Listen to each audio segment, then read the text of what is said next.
நான் முதல்ல டேனியல் பாலாஜி சாரை வந்து இயக்குனர் பிரசாத் பிரபாகர் சார் அவர்கள் வந்து டேனியல் பாலாஜி சாரை வீட்டுக்கு போய் அவங்கள வந்து பார்த்து இந்த ஃபிலிமுக்கு வந்து கன்ஃபார்ம் பண்ணி இது பண்ணப்போ அப்போ தான் வந்து என்னை பற்றி இன்ட்ரடியூஸ் பண்ணாங்க. ஸோ நான் வந்து அவருக்கு as a part of the movie making அவருக்கு நன்றி சொல்கிறதுக்காக, சார் எங்கள் படத்தில் நடிக்கிறதுக்கு நீங்கள் சம்மதிச்சதுக்கு உங்களுக்கு எங்களுடைய மனமார்ந்த நன்றி அப்படின்னு அந்த நன்றி சொல்கிறதுக்காக வீடியோ காலில் வந்துட்டு அவரை சந்திக்கக்கூடிய ஒரு தருணம் தான் எனக்கு கிடைச்சிது.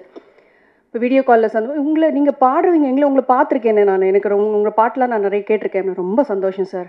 சரி இவ்வளோ பாடுறீங்க, நான் கேட்குற பாட்டு உங்களால் பாட முடியுமா அப்படின்னாரு. சார் கண்டிப்பாக சொல்லுங்கள் சார், தெரிஞ்சால் கண்டிப்பாக இப்போவே பாடுறேன் சார் அப்படின்னு. அவர் முதல்ல என்கிட்ட கேட்டது, நம்ம தண்ணீர் படத்தில் வர எம்எஸ்வி சார் அவர்கள் இசையமைத்த சுசிலாமா அவர்கள் பாடிய கண்ணான பூமகனே கண்ணுரங்கு சூரியனே அப்படிங்கிற பாட்டு உங்களுக்கு தெரியுமான்னு கேட்டார்.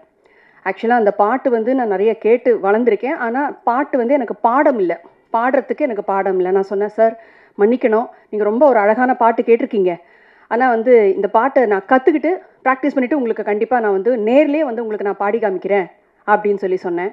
அப்படியா, சரி வேற ஒரு பாட்டு சொல்கிறேன், அது பாட முடியுமா அப்படின்னாரு. என்ன பாட்டு சார் சொல்லுங்கள். சிங்கார வேலனே தேவா பாட தெரியுமான்னு கேட்டார். அது நல்லா தெரியும் சார் சொல்லிவிட்டு உடனே வீடியோ காலில் வந்துட்டு நான் சிங்கார வேலனே தேவா பாடினேன். பாடி முடிச்சு அவருக்கு ரொம்ப சந்தோஷமாக இருந்தது.